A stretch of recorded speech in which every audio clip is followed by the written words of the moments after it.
എന്ന് തോന്നുന്നു. അതിന്റെ അവസ്ഥകളൊക്കെ ശ്രീ ടി എം ദാമോദരനോട് സംസാരിക്കും. അതിനു മുമ്പ് സുരേന്ദ്രൻ നടന്നു തന്നെ പോകണമെന്നാണ് പറഞ്ഞത്. അദ്ദേഹത്തിന് കൗണ്ടർ എത്തണം, അദ്ദേഹത്തിന്റെ സമയമായിട്ടുണ്ട്. അപ്പൊ നമ്മുടെ ചെറിയൊരു ചടങ്ങ് അതിനിടയിൽ നടത്തുകയാണ്. ഇത് അവസാനിപ്പിക്കുകയല്ല, ഇനിയും ഒരുപാട് ആളുകൾക്ക് സംസാരിക്കാനുണ്ട്, ചോദ്യങ്ങൾ ഒരുപാടുണ്ട്, അനുഭവങ്ങൾ ഒരുപാട് പറയാനുണ്ട്. അതിനിടയിലുള്ള ഒരു അനുമോദന പരിപാടി. ഒരു പക്ഷേ ഇത്രയേറെ വർഷക്കാലം ഒരേ തൊഴിൽ ചെയ്യുന്ന, വന്നിട്ട് ഇത്രയും കാലം ഒരേ തൊഴിൽ ചെയ്യുന്ന ഒരു വ്യക്തി അദ്ദേഹമായിരിക്കും എന്നെനിക്ക് തോന്നുകയാണ്. എന്റെ ഓർമ്മ അദ്ദേഹം ഒരു 47 വർഷം അല്ലേ, 56 വർഷമായി അദ്ദേഹം നമ്മുടെ ചാത്തോട്ട് അങ്ങാടിയിൽ ജോലി ചെയ്യുന്നു. മറ്റൊരു പ്രത്യേകത, അദ്ദേഹം ജോലി ചെയ്യുന്ന കടയുടെ ഞാൻ കണ്ടത്, ഞാൻ ഓർമ്മ വെച്ച നാള് മുതൽ കാണുന്ന അതേ കടയിൽ അതേ സെറ്റപ്പിലാണ് ഇന്നും അദ്ദേഹം ജോലി ചെയ്യുന്നതാണ്. അപ്പൊ അവിടെ ഞാൻ 2 മാറ്റങ്ങൾ കണ്ടത്. ഒന്ന്, അവിടെ കത്തി അണയ്ക്കാൻ വേണ്ടി ഒരു ഷീറ്റിന്റെ കൺസ്ട്രക്ഷൻ ഒരു ഷീറ്റ് ഉണ്ട്, അതിപ്പോ അല്ല.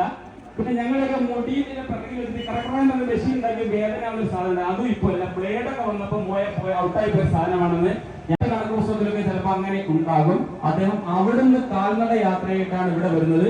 ഇന്നും കാൽനടയായിട്ട് തിരിച്ചിട്ടാണ് അദ്ദേഹം അവിടെ പോകുന്നത്. അപ്പൊ ഈ എത്രയോ ടെക്നോളജിക്കൽ വികസനമൊക്കെ ഉണ്ടായിട്ടും ഇന്നും പഴയ രീതിയിൽ പൈതൃകം നിലനിർത്തിക്കൊണ്ട് ജോലി ചെയ്യുന്ന ഒരാളെന്ന നിലയ്ക്ക് ഇവിടെ ഏറ്റവും കൂടുതൽ പരിഗണിക്കപ്പെടേണ്ട, ആദരിക്കപ്പെടേണ്ട ഒരു വ്യക്തിത്വം സുരേന്ദ്രനാണെന്ന് തോന്നുന്നു. ഇപ്പൊ സുരേന്ദ്രനോടുള്ള ചോദ്യമാണ്, നിങ്ങൾ ഒരു 57 കൊല്ലം വരുന്നതിന് മുമ്പ് വരുന്ന സമയത്ത് മൊച്ചാട് ഉണ്ടായിരുന്ന ഒരു മൊച്ചാടിന്റെ ഒരു ചിത്രം നിങ്ങളുടെ മനസ്സിൽ ഇപ്പോഴും നിങ്ങളുടെ ഓർമ്മകൾക്ക് തിരെ മങ്ങലേറ്റിട്ടാണ് അദ്ദേഹം സംസാരിച്ചപ്പോഴേക്കും മനസ്സിലായത്. ഓർമ്മകൾ, ഒരുപാട് ഓർമ്മകളാണ്. ആ മൊച്ചാടിന്റെ ഒരു ചിത്രവും ഇന്ന് മൊച്ചാടിന് വന്നു ചേർന്ന മറ്റൊരു നിങ്ങളുടെ ഓർമ്മകളുടെ, നിങ്ങളുടെ വാക്കുകളുടെ, ചുരുങ്ങിയ വാക്കുകളുടെ ഒന്ന് കേൾക്കാൻ ആഗ്രഹിക്കുകയാണ്. പ്രദേശങ്ങളിലൊക്കെ ഉണ്ടായിക്കൊണ്ടിരിക്കുന്നത് അതിൽ നാം സന്തുഷ്ടരാണ്, കൃതാർത്ഥരാണ്. അതുകൊണ്ട് ഒരുപാട് കാര്യങ്ങൾ പറയാനുണ്ട്. പക്ഷെ അത് തിരികെ പറയുകയാണ്, ഒന്നരല്ല 3 ഇഞ്ച് പണ്ടുള്ള നെസ്റ്റൽ തട്ടി തട്ടിയിട്ട് വേണം ഇങ്ങനെ യാത്ര ചെയ്യാൻ. അങ്ങനെയൊക്കെയുള്ള കാലഘട്ടത്തിൽ വളരെ വളരെ പിന്നോക്കമായിരുന്ന അവസ്ഥയിൽ ഇന്ന് ഞാനിവിടെ വരുന്ന കാലത്ത്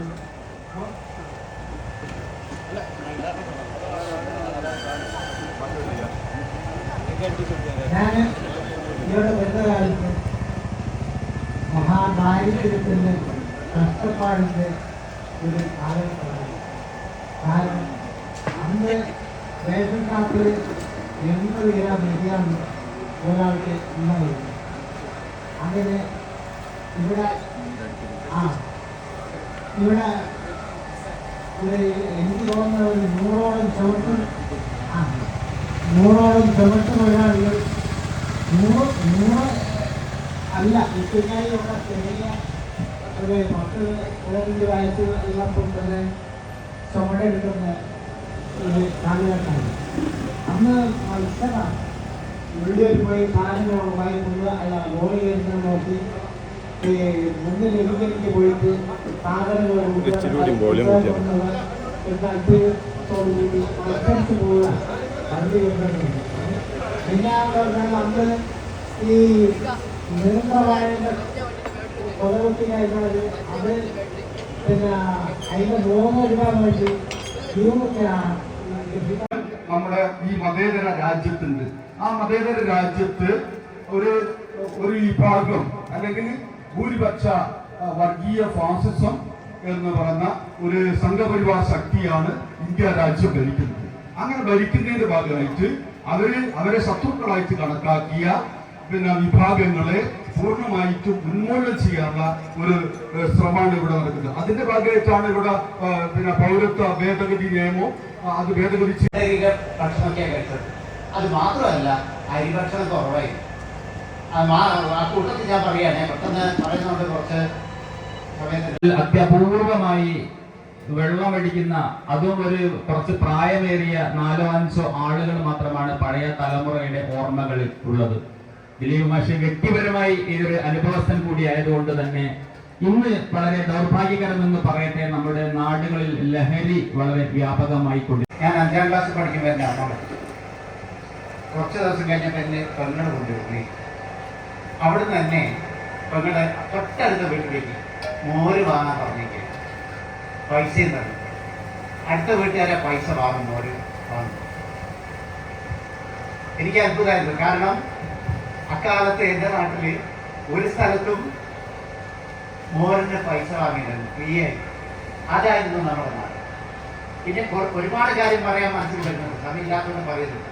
എങ്കിലും ഞാൻ ഇപ്പം അത്ഭുതം തോന്നി. സുരേന്ദ്രേട്ടൻ എത്ര കാലമായി നമ്മുടെ നാട്ടിൽ, എനിക്കിപ്പോഴും പേടിയാണ്. ചെറുപ്പത്തിൽ കൊണ്ട് ഓരോ നെറ്റിക്കിറക്കുക ഇങ്ങോട്ടും തിരിയും. പിന്നെ ഞാൻ പോയിട്ടില്ല. കാരണം നിങ്ങൾ ചായയൊക്കെ കിട്ടും, ചായയും ഒരു ചായപ്പൊക്കെ കിട്ടും എന്നുള്ള പ്രതീക്ഷയോടെ മുൻപിടിക്കാൻ പോവുക. പക്ഷെ മുമ്പ് സ്ട്രിക്റ്റ് ആയിരുന്നു. ഇപ്പോഴും ഞാൻ പോയിട്ടില്ല. എനിക്ക് കടുതാ പേടിയായിരുന്നു. ഇപ്പോഴും ഞാൻ പേടിയില്ല. ഇനി അതേപോലെ തന്നെ ഇപ്പോഴും ഞാൻ പിന്നെ ഇവിടെ ശരിക്കും കുട്ടികൾക്കൊരു പാഠപുസ്തകമാക്കേണ്ട ആളാണ് ഈ കടാല്. തന്നെ ചെയ്യുന്ന ജോലിയിൽ ഇത്രയും കാലമായിട്ട് ഒട്ടും ആവേശം ചോരാതെ ആ ജോലി തുടരുന്ന കാണാനൊക്കെ ഒരു സംഭവം തരും. ശരിക്കും ഞാനിത് ഈ സുരേന്ദ്രന്റെ മുമ്പിലൊക്കെ പത്രക്കാർ ശ്രദ്ധപ്പെടുത്തുന്ന ഒരു ആഗ്രഹം ചെയ്യുന്നുണ്ട്. കാരണം ഇത്തരം ആളുകൾ മറ്റെവിടെ ഉണ്ടാകും. ഒപ്പം എനിക്ക് കുറച്ച് കാര്യങ്ങൾ പറയാനുണ്ട്. പണ്ടും ദാരിദ്ര്യത്തിന്റെ കാര്യങ്ങൾ പറഞ്ഞു.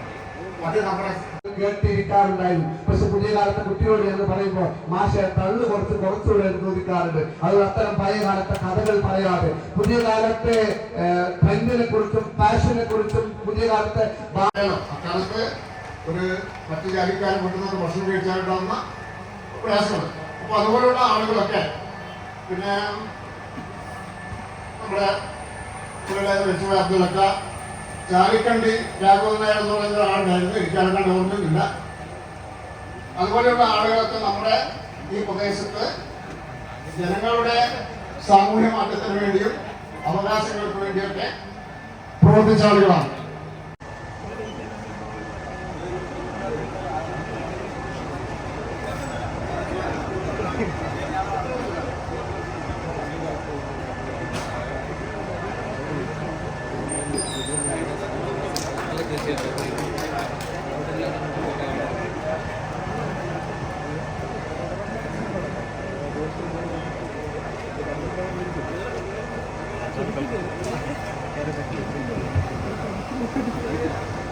നിലനിൽക്കട്ടെ എന്ന് തന്നെയാണ് അസനാർക്കായുടെ മഹല്ല് സെക്രട്ടറി എന്ന നിലയ്ക്ക് അസനാറുടെ വാക്കുകൾ നമ്മൾ കേട്ടത്.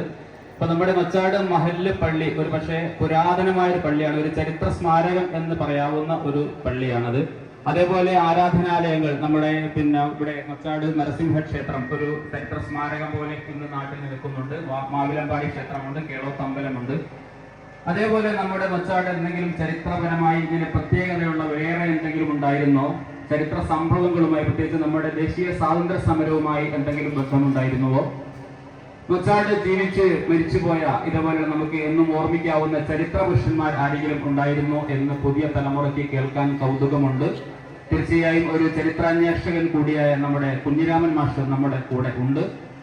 അദ്ദേഹത്തിന്റെ മറ്റൊരു പ്രത്യേകത, മച്ചാട് ആദ്യമായി ഇംഗ്ലീഷ് പത്രം വായിക്കുകയും കൊണ്ടുവരികയും ചെയ്ത ആൾ കുഞ്ഞിരാമൻ മാഷാണെന്ന് തോന്നുന്നു.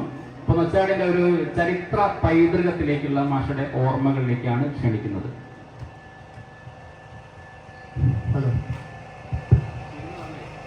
ആദ്യമായി തന്നെ ഇങ്ങനെ ഒരു പരിപാടി സംഘടിപ്പിച്ച ഇതിന്റെ സംഘാടകരെ അഭിനന്ദിക്കുകയാണ്.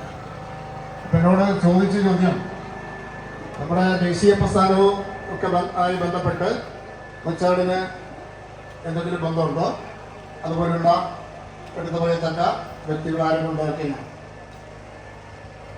ഇപ്പോ ദേശീയ പ്രസ്ഥാനം നടക്കുന്നതിന് മുമ്പ് തന്നെ നമ്മുടെ രാജ്യത്തിൻ്റെ വിവിധ ഭാഗങ്ങളിൽ വിവിധ തരത്തിലുള്ള പ്രക്ഷോഭങ്ങളും സമരങ്ങളും സംഘർഷങ്ങളൊക്കെ നടക്കുന്നുണ്ട്. അത് രാജഭരണമുള്ള കാലത്ത് നടക്കുന്നുണ്ട്, നാടുവാഴിത്ത വ്യവസ്ഥ ഉള്ള കാലത്ത് നടക്കുന്നുണ്ട്. പിന്നെ ബ്രിട്ടീഷുകാർ വന്നപ്പോൾ അവരുടെ ഒരു പൂർണ്ണമായ ഭരണം നടപ്പിലാക്കിയപ്പോൾ അവരുടെ പല നയങ്ങൾക്കെതിരെയുള്ള പ്രക്ഷോഭങ്ങൾ നടന്നുണ്ട്.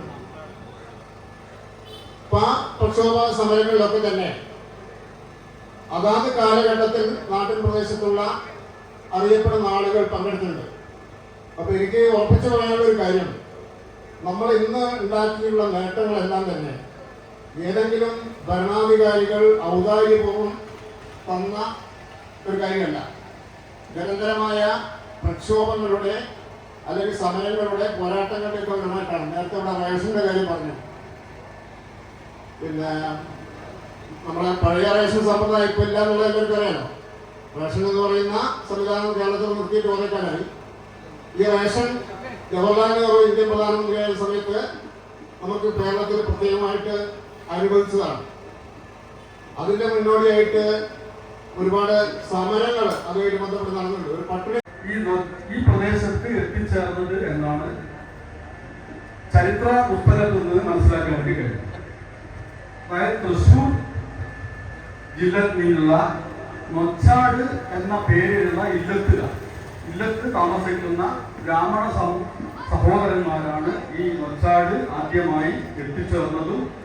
ഇവിടെ അവര് ആദ്യമായി മഠങ്ങൾ നിർമ്മിച്ച് അവിടെ താമസിച്ചു. ഇപ്പൊ പടിഞ്ഞാറേ മഠം, പുതുശ്ശേരി മഠം, കോഴിക്കോട്ട് മഠം, അങ്ങനെയുള്ള കുറെ മഠങ്ങൾ അവർ നിർമ്മിച്ച് അവിടെയായിരുന്നു അവര് താമസിച്ചിരുന്നത് കുടുംബസമേതം. അവരോടൊപ്പം തന്നെ കുലത്തൊഴിലുകാരായിട്ടുള്ള കുറെ ആളുകളും അവരെ അനുഗമിച്ചിരുന്നു.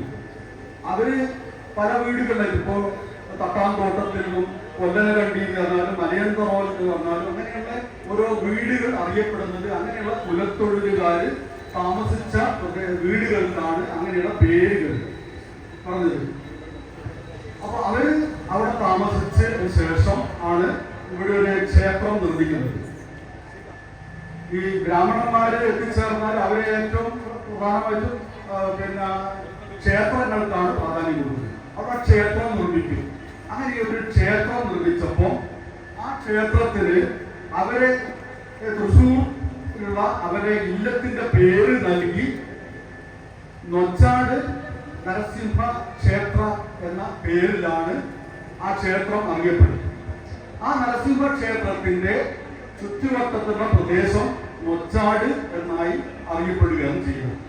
പല ആളുകളും അതിനെ തെറ്റായി വ്യാഖ്യാനിച്ച് പഴയ കാലത്ത് ഇവിടെ വസൂരി പോലുള്ള രോഗം പടർന്നു പിടിച്ച സമയത്ത് അതിനെ പ്രതിരോധിക്കാൻ വേണ്ടിക്കൊണ്ട് ഈ പ്രദേശത്ത് നൊച്ചി എന്നുള്ള ഒരു സസ്യം കൊണ്ട് യാഗം നടത്തി.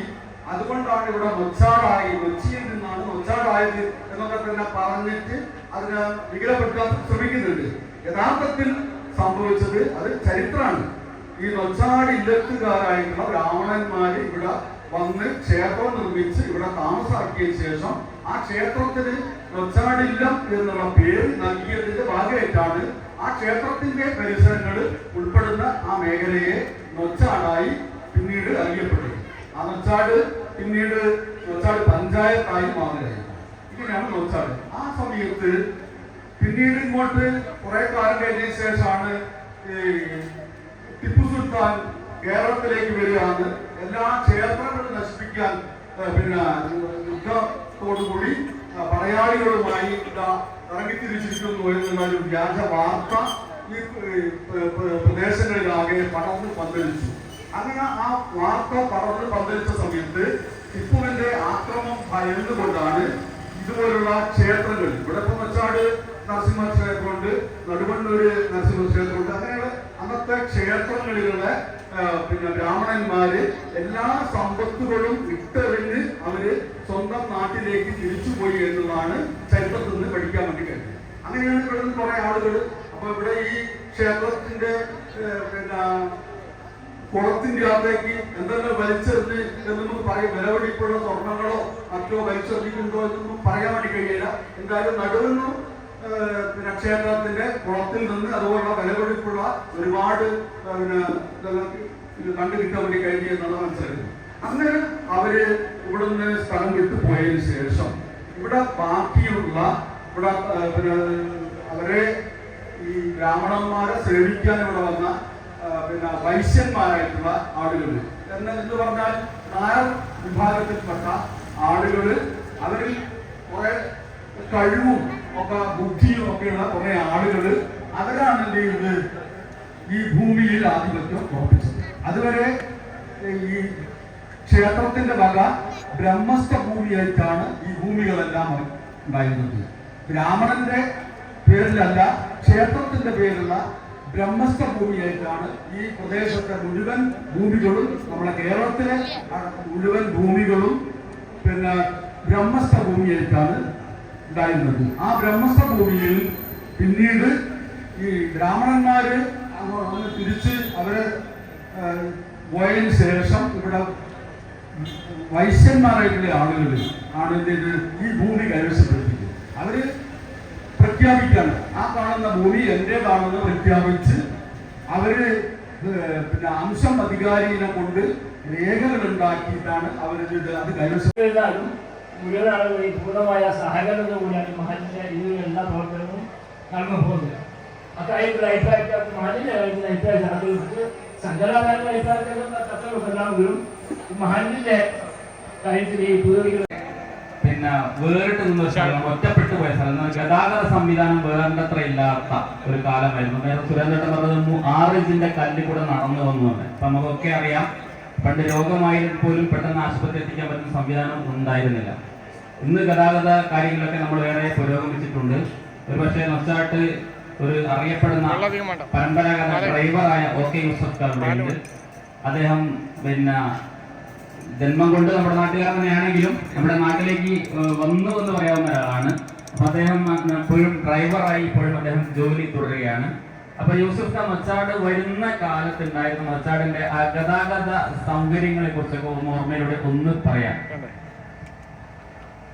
മച്ചാട് ഞാൻ വന്നത് 1989 ഇവിടെ ആദ്യമായിട്ട് കുഞ്ഞൂർ അസാജിന്റെ വീട്ടിലാണ്. അന്ന് ഒരു തിയേറ്റർ കാണാൻ പറ്റുന്നത്, തിയേറ്റർ കാണാൻ ഇന്ന വണ്ടിയില്ല. അന്ന് വെള്ളിയൂരിൽ നടന്നിട്ടാണ് ഞാൻ വെള്ളിയൂരിന്റെ വീട്ടിൽ നടന്നിട്ടാണ് വന്നത്. അന്ന് വണ്ടി കൊണ്ട് ആ വണ്ടി പേരാമ്പ്രയ്ക്ക് പോകണമെങ്കിൽ ഇവിടുന്ന് ആചാരത്തിന് വണ്ടി എടുത്തിട്ട് ഇതിലെ എട്ട് സെന്റർ കാത്തോത്ത് വഴി വെള്ളിയൂർ വഴി പോകണം. അന്നും ആ റോഡ് ടാർ ചെയ്യുകയോ മെറ്റൽ ചെയ്യുകയോ ഒന്നും ചെയ്തിട്ടില്ല. അങ്ങനത്തെ അവസ്ഥയിലാണ്. ചേലോട് വഴി റോഡ് ഉണ്ടെങ്കിലും വണ്ടി കൊണ്ടുപോകാൻ പറ്റില്ല, കാലിക്കര വഴി വണ്ടി കൊണ്ടുപോകാൻ പറ്റില്ല. ഇത്രയും ദുർഘടപ്പെട്ട റോഡായിരുന്നു. അത് മാറി മാറി എല്ലാ റോഡും നല്ല റോഡായി. അങ്ങനെ ഇവിടുന്ന് ഇവിടെ ഞാൻ സ്ഥിരതാമസാക്കിയത് 2000-ലെങ്ങാണെങ്കിൽ അതിന് വ്യക്തികൾ തമ്മിലുള്ള വൈരാഗ്യവും അടിപിടിക്കും ഒന്നും ഇല്ലാണ്ടാക്കും. ചെറിയ മക്കൾ വിചാരിച്ചാൽ നടക്കും. ഞാൻ അങ്ങോട്ട് വളർന്നു വരുന്ന കുട്ടികൾ വിചാരിച്ചാൽ നടക്കും. രാഷ്ട്രീയപരമായിട്ട് പറഞ്ഞിട്ടില്ല, ആശയപരമായിട്ട് പറഞ്ഞോട്ടെ. പിന്നെ ഭരണത്തിൽ ആര് ഭരിക്കുന്നു, ഒരു കൊണ്ടുവരുന്ന കാര്യങ്ങൾ നല്ലതാണെന്നുണ്ടെങ്കിൽ അത് ക്ഷണിക്കുക. എന്നിട്ട് അതിൽ ഇന്ന തെറ്റുണ്ട്, അത് തിരുത്തണമെന്ന് പറഞ്ഞു. ഇതൊക്കെ എൻ്റെ ഒരു അഭിപ്രായമാണ്. അല്ലാതെ കോൺഗ്രസ് അഭിനന്ദനം അതിന് തീർത്ത് എതിർക്കൽ ആവശ്യം അല്ലെങ്കിൽ അങ്ങനെ പറയാൻ പറ്റില്ല. കാലഘട്ടത്തിൽ കൊണ്ടുവരുന്ന പരിപാടികളുടെ പോരായ്മകൾ ചൂണ്ടിക്കാണിച്ച് തിരുത്തുന്നവരാണ് ശരി. അതുകൊണ്ട് ഒക്കത്തിലും പിന്നെ എതിർക്കാൻ ഇത്തരം കാര്യങ്ങളൊക്കെയാണ് എനിക്ക് പറയാനുള്ളത്. പിന്നെ ഇതുപോലത്തുള്ള അതിമനോഹരമായ പള്ളിയെ നമുക്കിവിടെ നിർമ്മിക്കാൻ വേണ്ടി കമ്മിറ്റി അത് വലിയ ഘട്ടം തന്നെയാണ്. അതിനുശേഷമാണ് നമ്മുടെ കബസ്ഥാനം ഉൾപ്പെടുന്ന പള്ളി പറമ്പാകുന്നത് ഒരു അന്യായപ്പെട്ട വെക്കുന്ന അവസ്ഥയിലായിരുന്നു എല്ലാ വാക്കുകളും വഴി. അപ്പോൾ ഇതിനെ ചുറ്റുമാറ്റി കെട്ടി സംരക്ഷിക്കണം എന്നുള്ളൊരു നിർദ്ദേശം കമ്മിറ്റി ചെയ്തതും അതിന്റെ ഭാഗമായി നമ്മുടെ ശാസ്ത്ര സാങ്കേതിക പുരോഗതിയും പിന്നെ മറ്റ് നേട്ടങ്ങളൊക്കെ അനുഭവിക്കും തന്നെ അതിന്റെ ദൂഷ്യങ്ങളെ പറ്റി പ്രത്യേകിച്ചും കൂട്ടുകുടുംബം പോലുള്ള സംവിധാനങ്ങൾ ഇല്ലാതായതൊക്കെ നമ്മുടെ സമൂഹത്തിൽ ഒരുപാട് കുഴപ്പമുണ്ടാക്കിയില്ല. പണകുടുംബങ്ങളൊക്കെ ആണല്ലോ വിശദമായിട്ട് മറ്റാളുകൾ പറയുന്നതുകൊണ്ട് ഞാൻ കൂടുതലായിട്ട് ഒന്നുമില്ല. എന്തായാലും ഈ പരിപാടി സംഘടിപ്പിച്ച ഇതിന്റെ സംഘാടകരെ ഒന്നുകൂടി അഭിനന്ദിച്ച് ഞാൻ നിർത്തുന്നു. പ്പിക്കുന്ന നിരവധി ആളുകൾ നമ്മുടെ ഈ മച്ചാട് മേഖലയുണ്ട്. എല്ലാവരെയും ഞങ്ങൾക്ക് ഇവിടെ ഉൾക്കൊള്ളിക്കാൻ സാധിച്ചിട്ടില്ല. ഒരു പരിമിതമായ ദിവസത്തിനുള്ളിൽ പരിമിതമായ ആളുകളിനുള്ളിൽ നമ്മുടെ ഓർമ്മയിലുള്ള ആളുകൾ മാത്രമേ ഇവിടെ എത്താൻ കഴിയൂ. അതെല്ലാവരും ക്ഷമ ചോദിക്കുകയാണ്. ഈ ഒരുപാട് ആളുകൾ ഈ പരിധിയിൽ നിന്ന് പുറത്താണ് എന്നറിയാം. എന്നിരുന്നാലും കുറച്ച് ആളുകളെ ഞങ്ങൾ ഇവിടെ ഒന്ന് ആദരിക്കുകയാണ്. അതിലേറ്റവും ആദ്യമായി ആദരിക്കാൻ ഞാൻ നേരത്തെ സൂചിപ്പിച്ച 25 വർഷത്തിലേറെ മച്ചാട് മഹല്ല് സാന്നിധ്യം വഹിച്ച നമ്മുടെ പ്രിയപ്പെട്ട മഹല്ല് ജനറൽ സെക്രട്ടറി അസ്തേനർക്കായെ ആദരിക്കുന്നു. ഞങ്ങളുടെ പ്രസിഡന്റ് കാസിം ഹാജിയാണ് ആദരിക്കുന്നത്. രണ്ടുപേരെയും സ്നേഹപൂർവ്വം ക്ഷണിക്കുകയാണ്.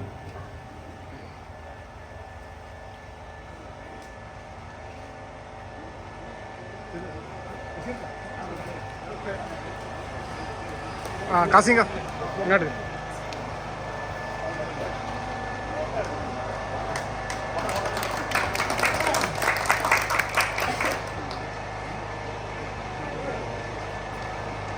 ഓക്കെ. അടുത്തതായി ആദരിക്കുന്നത് ശ്രീ കെ സുരേന്ദ്രൻ, കുന്നമ്മൽ സുരേന്ദ്രൻ എന്നറിയപ്പെടുന്ന അദ്ദേഹത്തെ ആദരിക്കുന്നത് ബഹുമാനപ്പെട്ട ടി കെ അസീനർക്ക.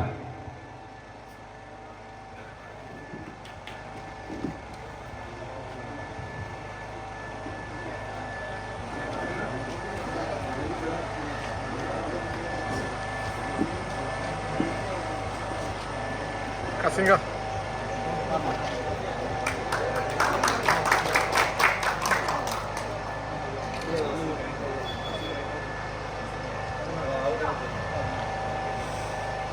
ഞങ്ങൾക്ക് ഏറെ സന്തോഷമുള്ളത്, ഞങ്ങൾ ഇത് ക്ഷണിക്കാൻ പോയപ്പോൾ സുരേന്ദ്രൻ നിങ്ങളോട് പറഞ്ഞത് ഇതുപോലുള്ള ആദരവിൽ ഒരു വിശ്വസിക്കുന്ന ആളല്ല ഞാൻ, അത് ഞാൻ ഉണ്ടാവില്ലെന്ന്. പക്ഷെ ഞങ്ങളുടെ സ്നേഹം സ്വീകരിച്ചതിൽ അങ്ങയോട് ഒരുപാട് ഒരുപാട് ഒരുപാട് സ്നേഹം പ്രകടിപ്പിക്കുകയാണ്. അടുത്തതായി ഇവിടെ ആദരിക്കുന്ന മമ്മൂക്ക എത്തിയല്ലേ? ഇവിടെ വാവുകെട്ട് മമ്മൂക്കയായിരുന്നു, മമ്മൂക്ക അവിടെ എത്തിയിട്ടില്ല. ഇവിടെ മറ്റൊരാൾ ഇവിടെ സംസാരിക്കാനുള്ള ആളാണ് നമ്മുടെ വാർത്താവിനിമയ രംഗത്ത് മസാലിന്റെ ഒരു പ്രതീകം എന്ന് പറയാവുന്ന പത്രപ്രവർത്തകനായ ശ്രീ കെ കുമാരനാണ്.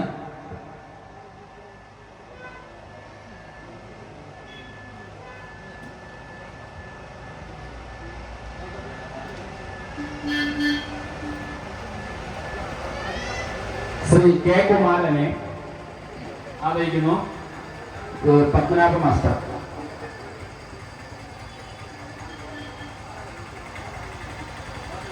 Shri K Kumaran.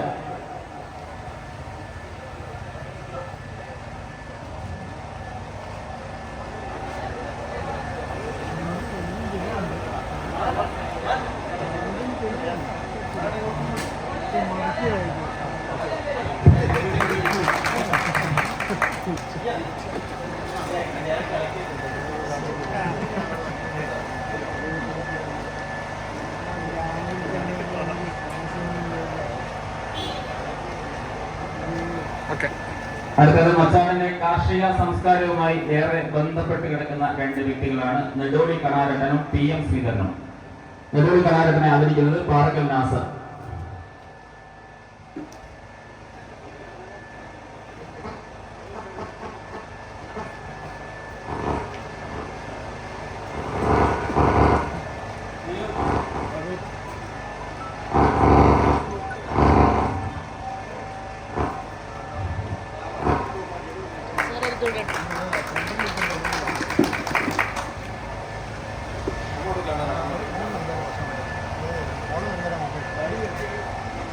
P M ശ്രീധരനെ ആദരിക്കുന്നത് സുരേന്ദ്രൻ മാസ്റ്റർ.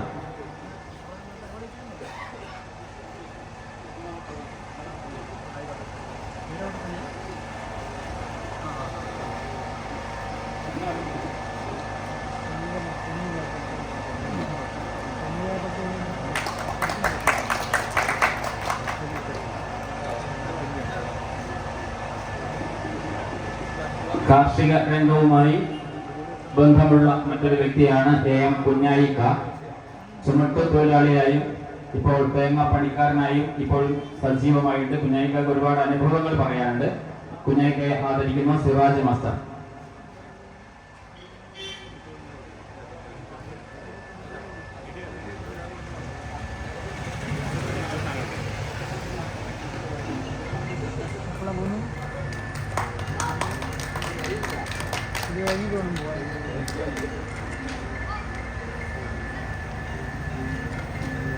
പഴയ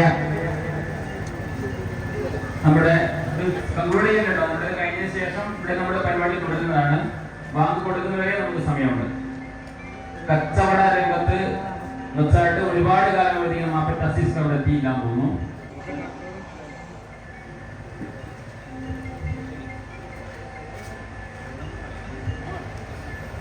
അടുത്തത് മറ്റൊരു വ്യത്യസ്തമായ തൊഴിൽ മേഖലയാണ് കൊല്ലപ്പണി. ആ മേഖലയിൽ വർഷങ്ങളായി പ്രവർത്തിക്കുന്ന മറ്റാടങ്ങളൊക്കെ ഏത് വീട്ടുകാരും ബന്ധപ്പെടുന്ന ഒരു വ്യക്തിയാണ് ശ്രീ കുളത്തിങ്കൽ ചന്തു. അദ്ദേഹത്തെ ആദരിക്കുകയാണ് ദിലീപ് മാസ്റ്റർ.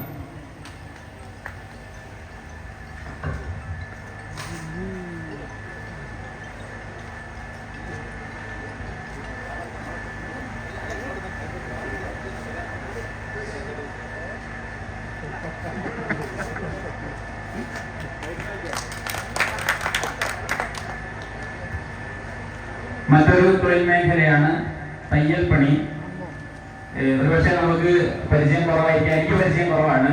ശ്രീ PK ശങ്കരേട്ടൻ, അദ്ദേഹം വർഷങ്ങളായി പേരാമ്പ്രയിൽ തയ്യൽ പണി ഏർപ്പെടുന്ന അദ്ദേഹം കൃത്യമാണ്. അദ്ദേഹത്തിന്റെ മറ്റൊരു പ്രത്യേകത, നടന്ന് പേരാമ്പ്രയിലേക്ക് പോയി വരുന്ന ആളാണ്. ഇപ്പം ബസ്സിനൊക്കെ ആശ്രയിക്കുന്നുണ്ടല്ലോ. അദ്ദേഹത്തെ ആദരിക്കുന്നു ശ്രീ MT ഗോപാലൻ.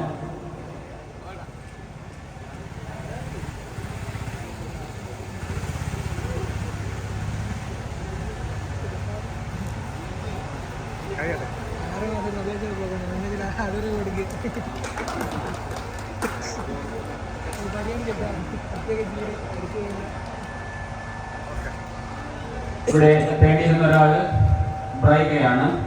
ഇവിടെ താഴെ ബാർബർ ഷോപ്പ് നടത്തുന്ന അദ്ദേഹം എത്തിയില്ലാന്ന് തോന്നുന്നു.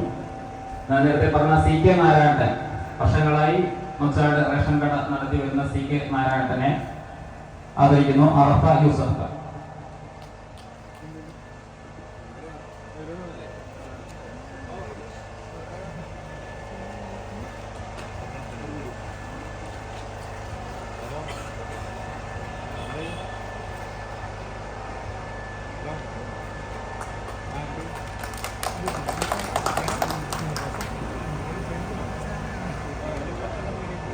അടുത്ത ശ്രീ ബാലൻ PND.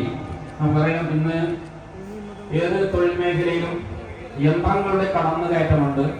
എത്ര യന്ത്രങ്ങൾ വന്നാലും തന്റെ പഴയ മഴവും ഒക്കെ ഉപയോഗിച്ച് തന്നെ ഇന്നും മരപ്പണിയിൽ ഏർപ്പെട്ടുകൊണ്ടിരിക്കുന്ന ശ്രീ ബാലേട്ടനെ ആദരിക്കുന്നു.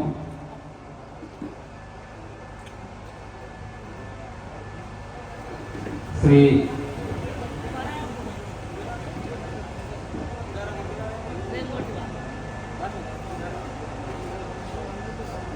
Raghava master, TP Raghava master.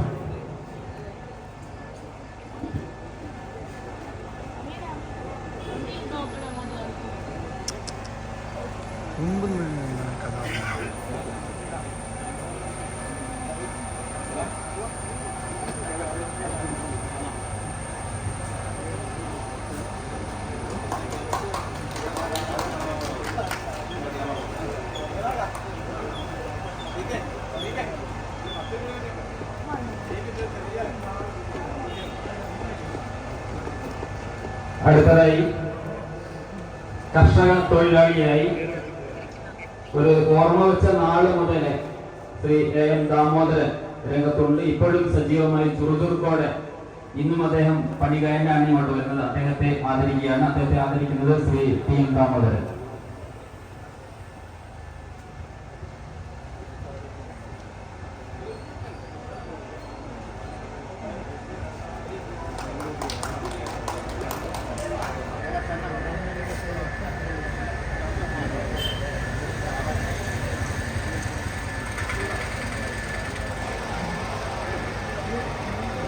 അടുത്തത് കച്ചവട രംഗത്ത് വർഷങ്ങളായി പ്രവർത്തിക്കുന്ന കുഞ്ഞൊരു തറവയ്ക്കുണ്ട്. തറവയ്ക്കയെ ആദരിക്കുകയാണ്. ഈ ആദരവ് നൽകുന്നത് ആദ്യമായിട്ട് അസ്തനാർക്ക.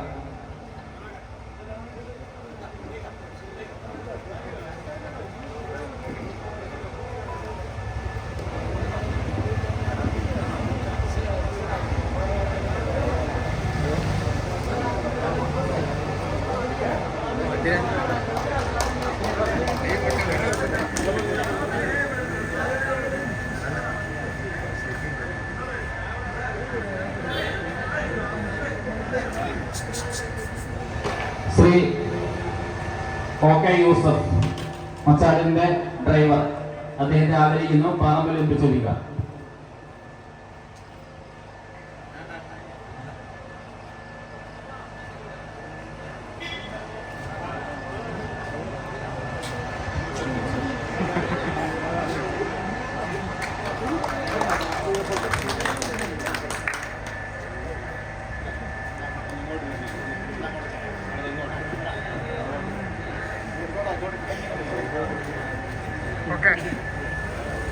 നാരായണൻ ആശാരി.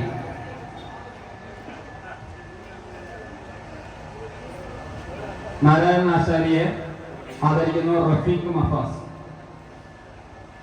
ഇവിടെ കുറെ പുരാവസ്തുക്കൾ ഉള്ളത് മുന്നിലിരിക്കുന്ന ആളുകൾക്ക് ആർക്കും അപരിചിതമല്ല എന്നറിയാം.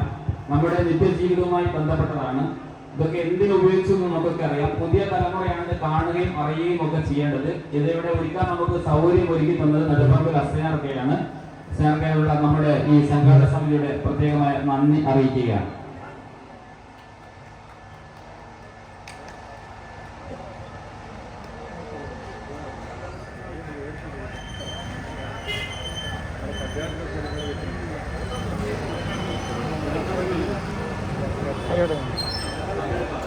കഴിഞ്ഞോ?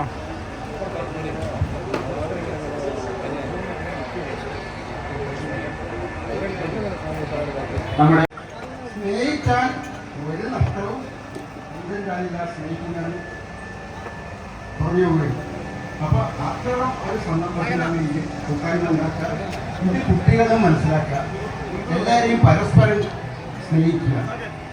എൻ്റെ അനുഭവത്തിലൊക്കെ പറയുകയാണെങ്കിൽ ഞാൻ 12 വയസ്സിൽ കൈക്കോട്ട് പഠിക്കപ്പെടുന്ന നിലവിളിക്കാൻ കാരണം എന്താ പറഞ്ഞത്, കാലിന്റെ തുടച്ചിട്ടിട്ട് കുട്ടിക്കാണ് കൈക്കോട്ട്.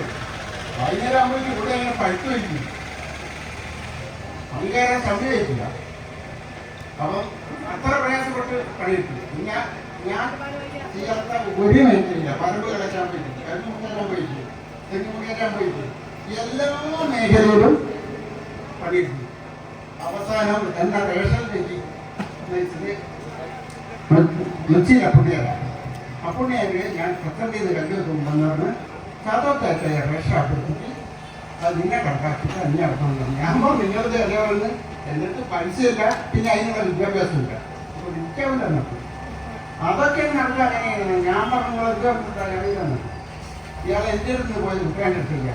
കുട്ടിയാൻ്റെ അടുത്ത് പോയിട്ട് എനിക്ക് പറഞ്ഞാവുമ്പോഴേക്കും അങ്ങനെയാണ് എന്തുവരെ കുട്ടിയാടൻ പറഞ്ഞു നിൽക്കാവുന്ന. ഞാൻ പറഞ്ഞു ആവുമെന്ന് പറഞ്ഞാൽ എന്തുകൊണ്ട് പൈസയില്ല, വിദ്യാഭ്യാസമില്ല. റേഷനാപ്പ് പറഞ്ഞാൽ വിദ്യാഭ്യാസം വേണ്ടേ എന്നൊക്കെ ചോദിച്ചു. അതൊക്കെയാണ് നടത്തുക ഞാൻ കാട്ടുന്നത്. ഞാൻ കുട്ടികളുടെ നിർബന്ധ പ്രകാരം ഞാൻ ആദ്യമായിട്ട് ചെറുതെന്ന് പറയാൻ എടുത്തു പോയിട്ട് 5000 രൂപ വായ്പ വാങ്ങിക്കുന്നു. അന്ന് 5000 രൂപ എന്ന് പറഞ്ഞാൽ പക്ഷെ ഓരോ വണ്ടിയൊന്നും കാണിച്ചിട്ട് അവർ എടുത്തന്നെ. ഞാൻ അപ്പുണ്ണിയാരായിട്ട് കൊടുത്ത് അപ്പുണ്ണിയാരാണ് സാധനങ്ങൾ കൊടുക്കുക. അയാളുടെ പേരിലാണ് ഷാപ്പ്. അയാളൊരു ആളെ ചേർക്കാൻ ആക്കിയിട്ടുണ്ട്. അങ്ങനെ ഉണ്ടായി കുറേ കാലം കഴിഞ്ഞപ്പോൾ വൈകുന്നേരം പൈസ പോകുമ്പോൾ അയാളെ കൊടുക്കും, എനിക്ക് കൊടുക്കാൻ. ഞാൻ കടത്തില്ല. അങ്ങനെ ഒരു ഞാനൊരു ഓഫീസറുണ്ടായിരുന്നു. അയാളോട് ഞാൻ പറഞ്ഞു, സാർ ഞാൻ കിട്ടിയത് സാധനം, കാരണം എനിക്ക് ഇങ്ങനെ കൊണ്ടുപോകാനായില്ല. അങ്ങനെ കുറച്ച് കഴിഞ്ഞ് ഒരാൾ പറഞ്ഞ് നമുക്ക് ഞാൻ കാർഡ് ചെയ്തു, ഞാൻ തയ്യാറായിട്ട്. അപ്പോഴേക്കും എന്താ ഇല്ല ഇല്ല ഞാൻ പഠിച്ചു.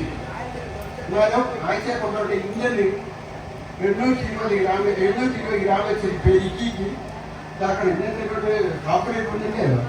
ഇത് ചെറിയ വിദ്യാഭ്യാസം നടക്കേ. വെറുതെയൊക്കെ അരി കിട്ടുമ്പോൾ ആളുകൾക്ക് വിലയില്ലാതെ പോകുന്നു. ഇവിടെയാണ് ഞങ്ങൾ അഭിമാനത്തോടു കൂടി ഓർമ്മിക്കുന്ന ഒരു കാര്യം. മച്ചാട് സുന്നി സെന്റർ ഏതാനും വർഷങ്ങൾക്ക് മുമ്പ് മച്ചാട് ഒരു സൗജന്യ റേഷൻ പദ്ധതി ഏർപ്പെടുത്തിയിരുന്നു. മച്ചാട് 100ഓളം തെരഞ്ഞെടുക്കപ്പെട്ട കുടുംബങ്ങൾ, വളരെ നിർധനരായ 100ഓളം കുടുംബങ്ങളെ തെരഞ്ഞെടുക്കുകയും അവർക്കുള്ള റേഷൻ സാധനങ്ങൾ സൗജന്യമായി കൊടുക്കുന്ന ഒരു പദ്ധതി. അവർ റേഷൻ കടയിൽ പോയി അവർക്ക് ആ റേഷൻ കാർഡിൽ അർഹമായ റേഷൻ വിഹിതങ്ങൾ അവർ വാങ്ങുകയും എന്നാൽ അവരവിടെ പൈസ കൊടുക്കുകയും ചെയ്യേണ്ടാത്തൊരു സംവിധാനം. അന്ന് 1 രൂപയ്ക്കൊന്നും കിട്ടുന്ന സംവിധാനം ഇല്ല. അപ്പൊ അത് ആ ഒരു കൊല്ലത്തേക്കുള്ള ഒരു കുടുംബത്തിന്റെ മൊത്തം റേഷൻ ഞങ്ങൾ പിന്നീട് ഓരോ മാസം കഴിയുമ്പോൾ നാരായണന് കൊടുത്ത് ബാലനാരിന് കൊടുത്തിട്ടാണ് ആ സംവിധാനം ഉണ്ടാക്കിയിരുന്നത്. അപ്പൊ ആ സംവിധാനം ഒരു പക്ഷേ ഇന്ന് ഒരു പക്ഷെ അത്ര അത് പ്രയോജനപ്രദമല്ലെങ്കിലും അന്ന് ഒരുപാട് കുടുംബങ്ങൾക്ക് അതൊരു സഹായകമായിരുന്നിട്ടുണ്ട് എന്നാണ് ഞങ്ങൾ കരുതുന്നത്. പക്ഷെ ഞങ്ങൾ പുറമേ നിന്ന് കാണുന്ന ആളുകളാണ്. നാരായണൻ അതിന്റെ നേരിട്ട് അനുഭവസ്ഥനാണ്. അപ്പൊ ആ പദ്ധതിയെ കുറിച്ചും റേഷൻ ആളുകളുടെ പദ്ധതിയെ കുറിച്ചൊക്കെ നാരായണന്റെ ഓർമ്മയിൽ ചില വാക്കുകൾ.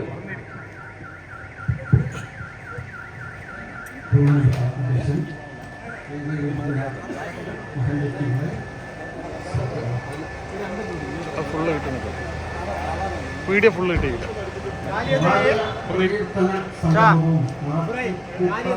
സ്നേഹക്കൂട്ടായ്മയും സംഘടിപ്പിച്ച ഈ കമ്മിറ്റിയോട് ഞാൻ വളരെ നന്ദി അറിയിക്കുന്നു. കാരണം വീഡിയോ ഒന്നും കിട്ടില്ല. സ്നേഹക്കൂട്ടായ്മ എന്ന് പറയുന്നത് എടുക്കപ്പെട്ടു പോയ ഒരു കാര്യമാണ്. നമുക്ക് എത്ര പരിചയം എത്ര പ്രഗത്ഭനായാലും നമ്മളിൽ കുറഞ്ഞു പോകാത്തൊരു സാധനമാണ് സ്നേഹം. അത് എത്ര കൊടുത്താലും അന്ന് വലിയ റാലി രാവിലെ നടക്കാറുണ്ട്. ഒരു ഗുരുമഠത്തിൻ്റെ വടിയെടുത്തിട്ട് അതിന് ചെറിയൊരു പേപ്പറിൻ്റെ കൊടിയൊക്കെ ആക്കിയിട്ട് വലിയ പൈസ വിറ്റിട്ട് ആഘോഷങ്ങൾ പരിപാടി നടക്കാറില്ല. ഇതിപ്പോൾ ഒരു 10-25 കൊല്ലം ശേഷമാണ് ഇതുപോലുള്ള പണികളൊക്കെ നടന്നു വരുന്നത്. അപ്പോൾ മറ്റൊരു ചോദ്യമായി ചോദിച്ചത് ഈ മാലിന്യ സംവിധാനത്തിലുള്ള മാറ്റങ്ങളെ പറ്റിയാണ്. ഉച്ചാട്ട് പഴയ ഒരുപാട് കാലം പഴക്കമുള്ള ഒരു മസ്ജിദായിരുന്നു ഉച്ചാട്ട്. പിന്നെയുമല്ല ഒരുപാട് ആളുകൾ ഉൾക്കൊള്ളുന്ന ഒരു മഹലാണിത്. അപ്പം ഈ മഹലിൽ മുഴുവൻ ആളുകൾ ഉൾക്കൊള്ളാൻ പറ്റാത്ത ഒരു സ്ഥിതിയാണ് പള്ളിക്കുണ്ടായിരുന്നത്.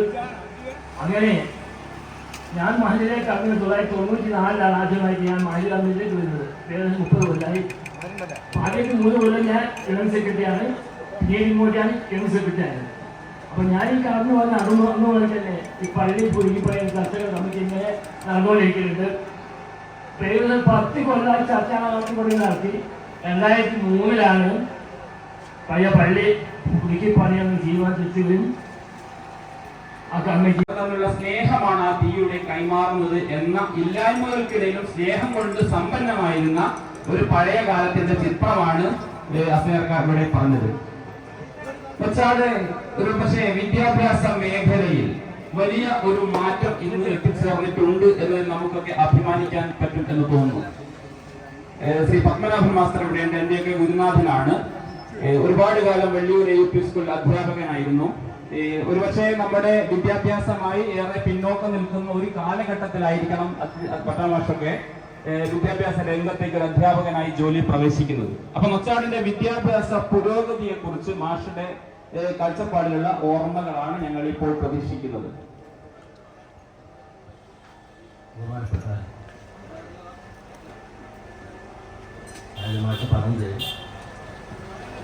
പറഞ്ഞു വരുന്നത് 50 വർഷം മുമ്പുള്ള ഒരു കാലത്തേക്കാണ്.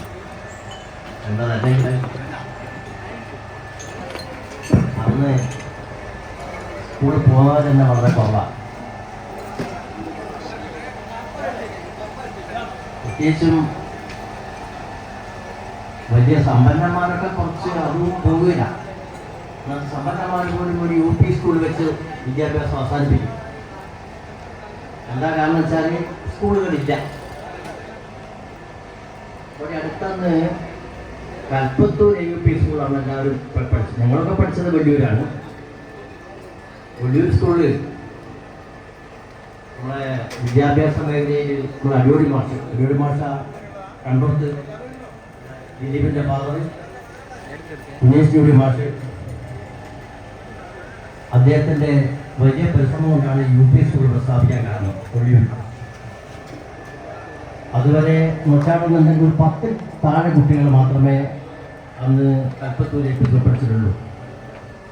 പിന്നീട് ഈ വെള്ളിയൂർ UP സ്കൂളിന് ശേഷം പ്രായം കൂടുതലുള്ളവർ, അതായത് 18ഉം 19ഉം വയസ്സുള്ള ആൾക്ക് 20 വയസ്സുള്ളവർ വരെ പനവട്ടമ്മക്കാർക്കിൽപ്പെട്ടതാണ്. ഏതാണ്ട് 17 വയസ്സൊക്കെ ഉള്ളപ്പോഴാണ് മാഷെ കുറിച്ച് അവിടെ കൊണ്ടുപോകുന്നത് സ്കൂളിൽ. പടിയൂർ മാഷ് നിർബന്ധം കൊണ്ട് അന്ന് ഈ LP സ്കൂളിൽ പഠനം മുടങ്ങി 4-5 വർഷം നാട്ടിൽ കൂടെ പല ജോലി എടുത്തിട്ടും ജോലി എടുക്കാണ്ട് നടക്കുന്ന ആൾക്കാരൊക്കെ മാഷ് കൂട്ടിക്കൊണ്ടുപോയിട്ട് അവർ 5-ാം തരത്തിൽ ചേർത്തു. 6-ാം തരത്തിൽ, അന്ന് 6-ാം തരം 6-ാം തരം ചേർത്തിട്ട് UP സ്കൂൾ പഠിക്കാനുള്ള യോഗ്യത അന്നുണ്ടായി. അന്ന് ഹൈസ്കൂളിൽ പോകുന്ന കാര്യം ഇപ്പോൾ നമ്മുടെ എൻ്റെ സുഹൃത്ത് അസനാർ പറഞ്ഞു. 8 കിലോമീറ്റർ ദൂരത്ത് പോകണം. ചേനോളി വയലിൽ കൂടെ ഏതാണ്ട് വെള്ളം നീന്തിയാണ് പോകുക. 6 മാസം മഴ, ഇന്നത്തെ മാതിരിയല്ല. 7 മാസം മഴയാണ്. 7 മാസം മഴയും 5 മാസം വേനൽക്കാലം. ആ 7 മാസം വെള്ളത്തിൽ കൂടെ നടന്ന് ഞങ്ങളൊക്കെ വളരെ കഷ്ടപ്പെട്ട് അന്ന് പോകില്ല. അന്ന് UP സ്കൂളിൽ ഒരു 50 കുട്ടികൾ പാസ്സാകാൻ 4 പേര് ഹൈസ്കൂളിൽ പോകും. മറ്റുള്ളവരൊക്കെ ഹൈസ്കൂൾ വിദ്യാഭ്യാസം ഹൈസ്കൂൾ പോവാതെ UPയിലെ വിദ്യാഭ്യാസം അവസാനിപ്പിച്ച് ഹൈസ്കൂളിൽ പോകാതെ പിന്നീട് 1967 മച്ചാൻ സ്കൂൾ വന്നത്. 67 ഓർമ്മ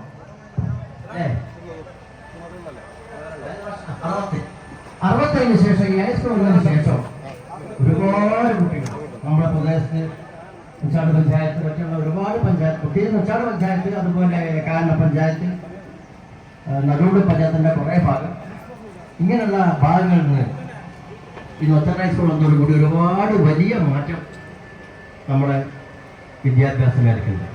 അത് കോളേജ് കോഴിക്കോട് പോകണം. സഹപാഠികളാണ്. ഒരുപാട് സാഹസങ്ങൾ സഹിച്ച് ഒരു 4 അണ 2 അണ അല്ലെങ്കിൽ എനിക്കും അബൂബക്കർ ഞാൻ രണ്ടാളും കൂടി ചേട്ടാന്മാർ കൂടിയാണ് സ്കൂളിൽ പോകല്. അധിക ദിവസം 1 അണ അല്ലെങ്കിൽ 2 അണ തരും. അതുകൊണ്ട് ഒന്നും നടക്കില്ല. അത് തന്നെ സ്വരൂപിച്ചിട്ട് ബുക്കൊക്കെ വാങ്ങി പഠിക്കുന്ന ഒരു കാലഘട്ടം എന്ന് പറഞ്ഞാൽ അത്രയും സാമ്പത്തികമായിട്ട് എൻ്റെ അനുഭവത്തിൽ 250 ഉറുപ്പികൾക്ക് 1.5 ഏക്കർ സ്ഥലം ഞാൻ വാങ്ങിയിട്ടുണ്ട്. അന്ന് 1.5 ഏക്കർ സ്ഥലം വെറും 250 ഉറുപ്പികൾക്ക്. അത്രയും സ്ഥലത്തിനൊന്നും യാതൊരു വിലയില്ല. ആർക്കും വേണ്ട, സ്ഥലം വിൽക്കുന്നത് ആർക്കും വേണ്ട. അങ്ങനെ ഒരു കാലഘട്ടം വെറും പട്ടിണി കൂടി ജീവിച്ചു പോരുന്ന ഒരു കാലഘട്ടത്തിൽ ഡ്രസ് ഒറ്റ ഷർട്ടും കൊണ്ടുകൊണ്ടാണ് അന്ന് ഞാൻ പേരാമ്പ്രായിട്ട് പോയത്. തിങ്കൾ മുതൽ വെള്ളി വരെ, ചിലപ്പോൾ ശനിയാഴ്ചയും കൂടി 6 ദിവസം ഒരു ഷർട്ടും. അപ്പൊ 6ാമത്തെ ദിവസം ഇവിടെ ഇങ്ങനെ നോക്കിയാൽ ഒരു കാലഘട്ടത്തെ കൂടിയാണ് നമ്മൾ പോകുന്നതെന്ന് കൂടി മനസ്സിലാക്കണം. സാധാരണ നമ്മുടെ കുട്ടികൾ 10-12 മക്കൾ ഒരു വീട്ടിൽ, അന്നത്തെ ഏകദേശം ആവറേജ് മക്കൾ, ഞങ്ങൾ തന്നെ 10 പേരുണ്ടായിരുന്നു വീട്ടിൽ. 10-12 മക്കളുണ്ടാകും. ഇന്ന് 2-3 കുട്ടികൾ. ആ കുട്ടികളും അവരുടെ ലോകവും എന്നല്ലാതെ പുറത്തുള്ള യാതൊരു കാര്യങ്ങളും അറിയാത്ത ഒരു ജീവിതം. ഒരു കല്യാണപ്പന്തലൊക്കെ ഇടുകയാണെങ്കിൽ ആ നാട്ടിലെ എല്ലാ ജനങ്ങളും ഒന്നിച്ചു കൂടുന്ന ഒരു സമ്പ്രദായം. അങ്ങനെ കൂട്ടായ്മകൾ നഷ്ടപ്പെട്ടു പോയ ഒരു കാലഘട്ടമാണ് ഇത്. ഇതിപ്പോൾ നാട്ടുകൂട്ടമെന്നാണല്ലോ പറയുന്നത്. ഈ കൂട്ടായ്മ നഷ്ടപ്പെട്ട കാലത്ത് ഈ കൂട്ടായ്മയ്ക്ക് ഒരുപാട് അർത്ഥമുണ്ട്. അത് സംഘടിപ്പിച്ച ആളുകൾക്ക് ഒരുപാട് നന്ദി പറയുന്നു. അനുഭവങ്ങൾ ഒരുപാട് ഇനിയും പറയാനുണ്ട്. തൽക്കാലം പറഞ്ഞു നിൽക്കുന്നു. നന്ദി, നമസ്കാരം. 10-20 ഇപ്പോൾ ഉണ്ടായിരുന്നു ശേഷം പിന്നെ എല്ലാ വീടുകളിലും വണ്ടിയായി, മറ്റുള്ള വാഹനങ്ങളായി. അതിനുശേഷം പിന്നെ എല്ലാവരും പ്രൈവറ്റ് ഉപയോഗിച്ച് തുടങ്ങിയിട്ടാണ് നമ്മളെ പണി കുറയുകയും നമ്മളിപ്പോഴും ആ പണിയെടുക്കുന്ന ഇങ്ങനെ പോകുന്നുണ്ട്. ഞാനാണ് എൻ്റെ ഇവിടുത്തെ വാഹനത്തിൻ്റെ അനുഭവങ്ങളാണ്. ഇവിടെ വായനശാലയ്ക്ക് റോഡ് ഈ റോഡ് വായനശാല വരെയുള്ള റോഡുണ്ട്. പക്ഷെ റോഡ് ഗതാഗത യോഗ്യമല്ല. യോഗ്യമായതെല്ലാം ഒരുപാട് കഴിഞ്ഞതിന് ശേഷമാണ്.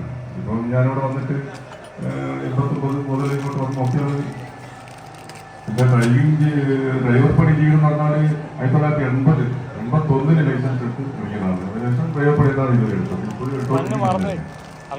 ഇനി ഒരു 10-15 കൊല്ലം എടുക്കണമെന്നാണ് വിചാരിക്കുന്നത്.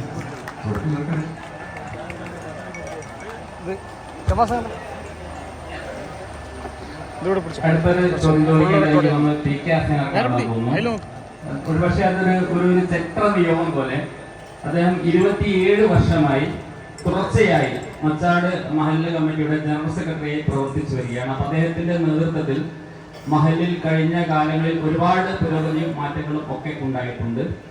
പക്ഷേ ഇത്രയേറെ കാലം തുടർച്ചയായി ഒരു MLA പോലും ഉണ്ടെന്നിരിക്കുന്നില്ല. പല KM മാണികൾ കഴിഞ്ഞ ശേഷം ഇത്രയ്ക്ക് തുടർച്ചയായി ഒരേ പദവിയിൽ ഇരിക്കുന്നതാണ്. അപ്പൊ പ്രത്യേകമായി അത് അംഗീകരിക്കേണ്ട ആളാണ്. അദ്ദേഹത്തിന് ഞങ്ങൾ പ്രത്യേകം ഒരു അംഗീകാരം കൂടെ, ഒരു അനുമോദനം കൂടെ അവിടെ നൽകുന്നുണ്ട്.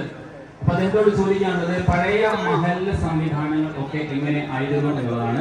അക്കൂട്ടത്തിൽ പ്രത്യേകം ഓർമ്മയിൽ വരേണ്ട ഒരു കാര്യം, ഇവിടെ നബിദിനാഘോഷത്തിന്റെ ഭാഗമായിട്ടാണ് നമ്മുടെ ഈ പരിപാടി സംഘടിപ്പിച്ചിരിക്കുന്നത്. അപ്പൊ നിങ്ങളുടെ കൂടെ കുട്ടിക്കാലത്ത് ഉണ്ടായിരുന്ന നമ്മുടെ മദ്രസ കേന്ദ്രീകരിച്ച്, നമ്മുടെ മഹല്ല് കേന്ദ്രീകരിച്ചിട്ടുണ്ടായിരുന്ന നബിദിനാഘോഷങ്ങളുടെ ഒരു രീതിയും ഒക്കെ എന്തായിരുന്നു എന്നുള്ളതാണ് അങ്ങയുടെ വാക്കുകളിൽ നിന്ന് ഞങ്ങൾ പ്രതീക്ഷിക്കുന്നത്. ബഹുമാനപ്പെട്ട യുവാധ്യക്ഷൻ സഹോദര സമുദായങ്ങളുടെ നന്ദി ഏർപ്പെടുകയാണ്. തങ്ങളുടെ 1499 ജന്മത്തോടനുബന്ധിച്ച് സുന്നി സെന്റർ കമ്മിറ്റി സംഘടിപ്പിക്കുന്ന നബിദിന ആഘോഷത്തിന്റെ ഭാഗമായുള്ള നാട്ടുകൂട്ടം പരിപാടിയാണ് ഇവിടെ നടന്നുകൊണ്ടിരിക്കുന്നത്. ഇതിൽ എന്നോട് സാധ്യമായ ചോദ്യം ഇവിടുത്തെ മഹല്ല് സംവിധാനത്തെ പറ്റിയാണ്. എൻ്റെ ഓർമ്മയിൽ പഴയ കാലത്ത് ഈ മഹല്ല് കമ്മിറ്റികളൊക്കെ നിയമിച്ചത് അന്നത്തെ നാട്ടു കാരണന്മാരായിരുന്നു, പ്രധാനപ്പെട്ട വ്യക്തികളാണ്. അപ്പോൾ അതിനോടനുബന്ധിച്ച് ഉച്ചാട് പ്രസംഗം ഉണ്ടായിട്ടുണ്ട്. 1973 ഓർമ്മ. ഉച്ചാട് മഹല്ലിന് ഒരു സംഘടന നടന്ന് അതിന് ശേഷമാണ് ഒരു ജനാധിപത്യ രീതിയിലുള്ള ഒരു മഹൽ സംവിധാനം ഇവിടെ രൂപപ്പെട്ടത്. ആദ്യത്തെ മാലി സെക്രട്ടറി നിയമ മാഷായിരുന്നു. അതിനുശേഷം കുഞ്ഞമ്മദ് മാഷ്, ബിസി സാഹിബ് മാഷ് ബാപ്പ, അമൃക്ക, VPK, അതിനുശേഷം KP കുഞ്ഞമ്മക്ക. അതിനുശേഷമാണ് 97 ഞാൻ ഈ മഹലിന്റെ സെക്രട്ടറിയായി വരുന്നത്. അപ്പോൾ 27 കൊല്ലത്തോളമായി ഞാൻ ഈ മഹലിന്റെ ഒരു പ്രവർത്തനമായി നടക്കുന്നത്. അപ്പോൾ സാഹിബുമായി മറ്റൊരു ചോദ്യം ഈ പഴയ കാലത്തുള്ള നെഗറ്റിവിറ്റിയെ പറ്റിയാണ്. ഉണ്ടാവും എന്നൊക്കെയുള്ള ഒരു പറയുന്നുണ്ടായിരുന്നു. ഞാൻ മൂപ്പരെ കത്തിനെ വഴിക്കുള്ളൂ. അതിൻ്റെ ചെറുപ്പകാലത്ത് തന്നെ മൂപ്പർ വെച്ചിരിക്കും. പിന്നെ കൊടുക്കൽ വാങ്ങൽ എന്ന് പറഞ്ഞാൽ വേറെന്താണ്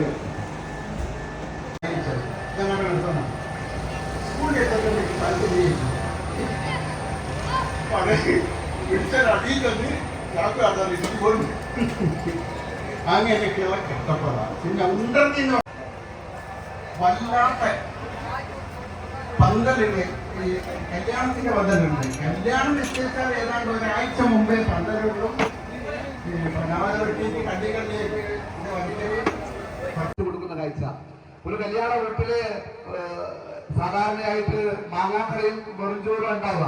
എവിടെയെങ്കിലും ഇറച്ചിക്കറിയും നെയ്ച്ചോറും ഉണ്ടെങ്കിൽ ആ കല്യാണ വീട്ടിൽ എത്ര ആളുകൾ കറിക്കലൊക്കെ എന്റെ ഓർമ്മയിലാണ്. ഒരു തൊട്ടിയും പിടിച്ചിങ്ങനെ പോവാൻ ആ കല്യാണ വീട്ടുകാരെ ചോദിക്കും എത്ര ആളുകൾ വിളിച്ചിട്ടുണ്ട്.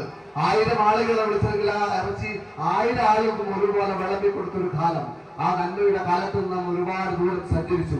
ഇന്ന് നമ്മുടെ കയ്യിൽ പണമുണ്ട്, സമ്പാദ്യമുണ്ട്, കാറുണ്ട്, ജോലിയുണ്ട്, എല്ലാവിധ ആഭിജാത്യവും. പക്ഷേ നമ്മൾ നഷ്ടപ്പെട്ടു പോയത് സ്നേഹത്തിന്റെ വല്ലാത്തൊരു തുരുത്തുകളാണ്. CK പറഞ്ഞ വാക്കുകളെ അടിവരയിടുകയാണ്. നമുക്കൊക്കെ വ്യത്യസ്തമായ ജാതിയുണ്ട്, മതമുണ്ട്, രാഷ്ട്രീയമുണ്ട്, ചിന്തകളുണ്ട്. ആ ചിന്തകളെയും രാഷ്ട്രീയത്തെയും ആദർശപരമായതിന്റെ അപ്പുറത്ത് കായികമായി ചെയ്യുന്ന പുതിയ കാലത്ത് CKയുടെ വാക്കുകൾ വളരെ അന്വർത്ഥമാണ്. നമുക്ക് പറയാനുള്ളത്, നമ്മൾ കേൾക്കാനുള്ളത്, നമ്മൾ കൊടുക്കാനുള്ളതൊക്കെ ഏറ്റവും ജനാധിപത്യ രീതിയിൽ കൊടുക്കുകയും വാങ്ങുകയും ചെയ്യുകയാണ് ഒരു സമൂഹം സാർത്ഥകമാകുന്നത്. അല്ലാതെ കൈകാര്യം ചെയ്തുകൊണ്ട് കയ്യൂക്കിന്റെ കൈകാര്യം ചെയ്തുകൊണ്ട് സമൂഹത്തെയും ഒരു കാലത്തും അടിച്ചമർത്താൻ ഒരുപക്ഷെ അല്പസമയത്തേക്ക് സാധിച്ചെങ്കിൽ അവരൊക്കെ ഒരു പുൽക്കൊടി പോലെ പൊന്തി വന്നിട്ടുണ്ട്. മച്ചാന്റെ ചരിത്രം എന്ന് പറയുന്നത് മതേതരത്തിന്റെ ചരിത്രമാണ്, സഹവർത്തത്തിന്റെ ചരിത്രമാണ്, കൊടുക്കൽ വാങ്ങൽ ചരിത്രമാണ്. ആ ചരിത്രം ഉള്ളവരും ഇല്ലാത്തവർ തമ്മിൽ പലപ്പോഴും ഉള്ള ഗ്യാപ്പിനെ നികത്തുന്നതായതുകൊണ്ട് തന്നെ ഈ ഒരു സംഗമം ആ പഴയ കാലത്ത് ഓർമ്മ എന്റെ പ്രിയപ്പെട്ട കുട്ടികൾക്ക് പലപ്പോഴും അധ്യാപന നിരക്ക് കഥകൾ പറഞ്ഞു കൊടുക്കുമ്പോൾ കേൾക്കാൻ പോലും പുതിയ തലമുറയിലെ കുട്ടികൾ തയ്യാറാവാറില്ല. ഞാൻ എന്റെ അധ്യാപനത്തിന് ആദ്യ കാലഘട്ടങ്ങളിൽ കഷ്ടപ്പാടിന്റെ പ്രയാസപ്പെട്ട് പഠിച്ചു വന്ന ഒരാൾ നിരക്ക് ഞാൻ എന്റെ ഒറ്റയുടെ കഥ പറയാറുണ്ടായിരുന്നു. പുഴോട്ടുമുക്കിലെ ദൂലാട് സ്കൂളിൽ പഠിക്കാൻ പോയി ഉപ്പ പറയാറുണ്ട്, രാവിലെ വൈകുന്നേരം സ്കൂൾ വിട്ടു വന്നാൽ നിങ്ങളൊക്കെ കളിക്കാൻ പോകുന്ന പോലെ ഞാൻ കളിക്കാൻ പോയിരുന്നില്ല. ഞങ്ങൾ തൊട്ടടുത്ത കുളത്തിലേക്ക് പോയിട്ടാണ്. ഒരു ജോഡി ഡ്രസ്സ് മാത്രമേ ഉണ്ടായിരുന്നു. ആ ഡ്രസ്സ് ആ കുളത്തിൽ നിന്ന് ഒലുമ്പി ഉമ്മയൊക്കെ എറിഞ്ഞു കൊടുത്ത് അത് ഉണങ്ങുന്നത് വരെ ആ വെള്ളത്തിൽ കയറിയിരുന്ന കഥകൾ ഉപ്പ പറയാറുണ്ട്. എന്റെ വീട്ടിൽ രാവിലെ 5 മക്കളുള്ളത് കൊണ്ട് തന്നെ റോട്ടിലാണ് കടല വറക്കുക. ആ കടല വറുത്തിട്ട് കരിമീൻ തരത്തിൽ വെള്ളം ചെയ്യുക. കാരണം പ്ലേറ്റിൽ കൊടുത്തു കഴിഞ്ഞാൽ എല്ലാ മക്കൾക്കും ഒരുപോലെ കൊടുക്കാറുണ്ടാവും. പെറുക്കി തിന്നോട്ടെ. കട്ടൻ ചായയുടെ കൂടെ അതിനുള്ള ശർക്കര കൊടുക്കും, ശർക്കര വെള്ളം കൊടുത്തിട്ടാണ് ചായ കുടിക്കാറ്. ഉപ്പ പറഞ്ഞ കടല